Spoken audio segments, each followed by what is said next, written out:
Everyone, welcome to Family Bytes. ఈరోజు ఈ వీడియోలో సింపుల్గా మంచి టేస్టీగా వచ్చేలాగా వంకాయ టమాటా కర్రీని చూపిస్తున్నాను. ఈ కర్రీని ఈజీగా ప్రిపేర్ చేసుకోవచ్చు. ఈ కర్రీ అన్నంలోకి చపాతీలోకి చాలా బాగుంటుంది. ఈ టేస్టీ కర్రీని ఎలా ప్రిపేర్ చేయాలో చూసేద్దాం. ఇక్కడ నేను ఒక పావు కేజీ వరకు వంకాయలను తీసుకొని ఇలా చిన్న ముక్కలుగా కట్ చేసుకున్నాను.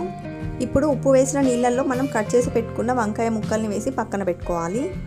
ఇలా ఉప్పు నీళ్ళల్లో వేయడం వల్ల వంకాయ ముక్కలు నల్లబడకుండా ఉంటాయి. ఇప్పుడు ఒక ప్యాన్లోకి 1.5 టేబుల్ స్పూన్ల దాకా ఆయిల్ని వేసుకొని అందులోకి 1/2 టీ స్పూన్ ఆవాలు, 1/2 టీ స్పూన్ జీలకర్ర వేసుకోవాలి. ఇందులోనే ఒక మీడియం సైజ్ ఉల్లిపాయను ఇలా చిన్న ముక్కలుగా కట్ చేసుకొని వేసుకోండి.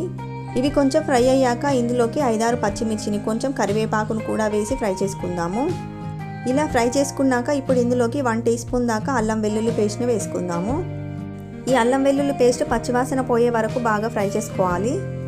ఇప్పుడు ఇందులోకి మనం కట్ చేసి పక్కన పెట్టుకున్న వంకాయ ముక్కల్ని వేసుకోవాలి. వంకాయ ముక్కలన్నీ వేసుకున్నాక ఇప్పుడు ఇదంతా ఒకసారి మిక్స్ అయ్యేలాగా బాగా కలుపుకోవాలి. ఇలా కలుపుకున్నాక ఇప్పుడు మూత పెట్టి మీడియం ఫ్లేమ్లో 2 నిమిషాల పాటు మగ్గించుకోవాలి. వంకాయ ముక్కలు మెత్తబడేంత వరకు మగ్గించుకుంటే సరిపోతుంది. ఇలా 2 నిమిషాలు మగ్గించుకున్న తర్వాత ఇప్పుడు ఇందులోకి 3 మీడియం సైజు టమాటాలను ఇలా చిన్న ముక్కలుగా కట్ చేసుకొని వేసుకోండి. మొత్తం మిక్స్ అయ్యేలాగా ఒకసారి బాగా కలుపుకుందాము.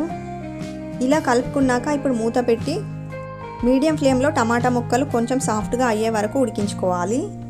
3-4 నిమిషాలు ఇలా మగ్గించుకున్న తర్వాత ఇప్పుడు ఇదంతా ఒకసారి బాగా కలుపుకొని ఇందులోకి రుచికి సరిపడా ఉప్పుని వేసుకోవాలి. 1/2 టీ స్పూన్ దాకా పసుపుని, 1/2 టీ స్పూన్ ధనియాల పొడిని, 1/2 టీ స్పూన్ జీలకర్ర పొడిని, 1 టేబుల్ స్పూన్ దాకా కారాన్ని కూడా వేసుకోవాలి. వీటన్నింటినీ కర్రీలో బాగా కలిసేలాగా కలుపుకుందాము. ఇలా కలుపుకున్నాక ఇప్పుడు ఇందులోకి వేయించుకున్న పల్లీలు, నువ్వుల పొడిని 2 టీ స్పూన్ల దాకా వేసుకోవాలి.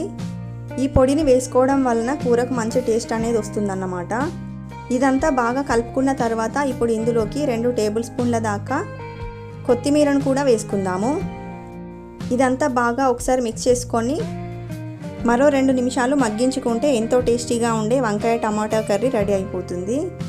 అంతే, ఎంతో సింపుల్గా ఈ కూరని ప్రిపేర్ చేసుకోవచ్చు. చూడండి, ఎమ్మీగా ఈ వంకాయ టమాటా కర్రీని అన్నంతో, చపాతీతో, పూరీతో తిన్నా కూడా చాలా బాగుంటుంది.